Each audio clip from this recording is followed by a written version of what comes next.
मेरा नाम महाराज सिंह बघेल। कौन सी ग्राम पंचायत आती है आपकी? ग्राम पंचायत सोंगरा, ब्लॉक कौन सा है आपका? ब्लॉक विकास खंड जवां। तो आपने जो पंचवर्षीय योजना में कितने विकास कार्य कराए हैं? हमारी पंचवर्षीय योजना में लगभग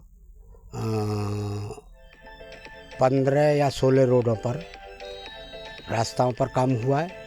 एक कुआं है पुराना, उसका जीर्णोद्धार कराया है और कचरा कंचन केंद्र बना है और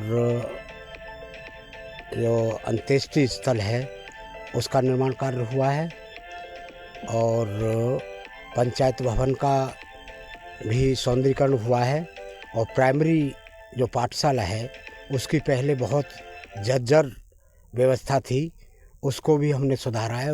उसमें कमरों के जैसे ग्रामीणों ने मुझे अभी बताया, जो पंचवर्षीय योजना में, जो पिछली योजना में जो कार्य जो अधूरे थे, जो इस समय जो योजना चल रही है आपकी 2021 के बाद में जो योजना है, उसके बाद में कितना विकास कार्य हुआ? जो पहले अधूरे थे वो अब कितने पूरे हुए हैं?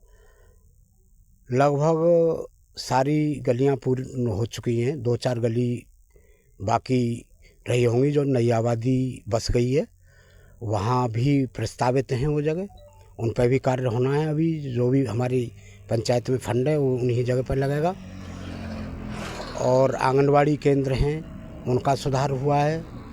एक हमारे यहाँ स्वास्थ्य केंद्र है, उसका कायाकल्प का कार्य हुआ है, उसमें सीसी कार्य हुआ है और उसमें फर्नीचर वगैरह की जो व्यवस्था है वो। आपकी जो पंचायत आती है, कितने गांवों की पंचायत है? हमारी ग्राम पंचायत सोंगरा अकेले ही ग्राम पंचायत है, इसमें कोई नंगला माजरा मर्ज नहीं है। तो आपकी जो मिड डे मील की जो व्यवस्था है प्राइमरी स्कूल के अंदर वो कैसी है? बहुत अच्छी चल रही है। जैसे अब कुछ ग्रामीणों ने बताया, पता नहीं आपकी गौशाला में हरे चारा और या भूसी की कोई कमी नहीं रहती और भूसे की भी कोई कमी नहीं रहती, इस बारे में आप क्या कहेंगे? ये तो हमारा परम धर्म है गाय की सेवा करना, इसके लिए तो हमें तत्पर रहना पड़ेगा। जब हम हिंदू हैं और सनातन धर्म को हम मानते हैं, हिंदू धर्म को मानते हैं, तो हमारा सर्वप्रथम कार्य बनता है कि हम गायों की सेवा करें और उसके लिए मैंने 5 बीघा जई और बरसीम बो रखी है।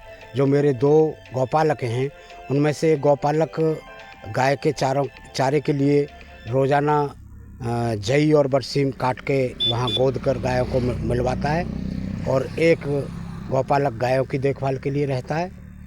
और कुछ ज़मीन बंजर थी पहले, उसको हमने लेवल कराया, उसमें जब ये चारे की व्यवस्था हो पाई है। अभी गौपालक हैं जिन्होंने बताया कि मुझे तनख्वाह मंथली 10,000 मिलते हैं, जबकि और गौशाला पर हमने पता करा कि वो 5,000 या 6,000 मिलते हैं। सरकार के द्वारा केवल 5,000 रुपये मिलते हैं और बाकी जो फंड है हम जैसे अपने संसाधनों से जुटा के तब उसको पूर्ति करते हैं। अभी समय 26 जनवरी आने वाली है, तो आप क्षेत्रवासियों के लिए, देशवासियों के लिए क्या संदेश देना चाहेंगे? ये हमारे लिए बड़ा ही गौरव का दिन है, 26 जनवरी का दिन। इस दिन हमारे भारत का संविधान लागू हुआ था, इसलिए ये पूरे भारतवर्ष में बड़े हर्ष और उल्लास के साथ मनाया जाता है और हम सबको मनाना भी चाहिए। जैसे पब्लिक आपके पक्ष में जा रही है, कुछ जिस तरीके से आपने करा है काम, इसके क्या कारण रहा है? देखो, जनता के लोग देवतुल्य होते हैं और जनता की आवाज़ को आगे ले जाने के लिए जनप्रतिनिधि का कर्तव्य होता है और वही अच्छा जन सेवक या जनप्रतिनिधि माना जाता है जो जनता की हर समस्या में अपना समय दे और उन समस्याओं के निवारण के लिए जिस कार्यालय से संबंधित है उस कार्यालय में जाकर उसका निवारण कराए। आगे जनता आपको चुनाव लड़ाना चाहती है दोबारा?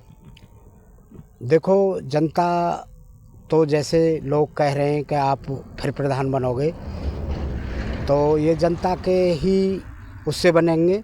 जनता ही का ताज है, ये किसी का व्यक्तिगत नहीं है, किसी की पैतृक संपत्ति नहीं है।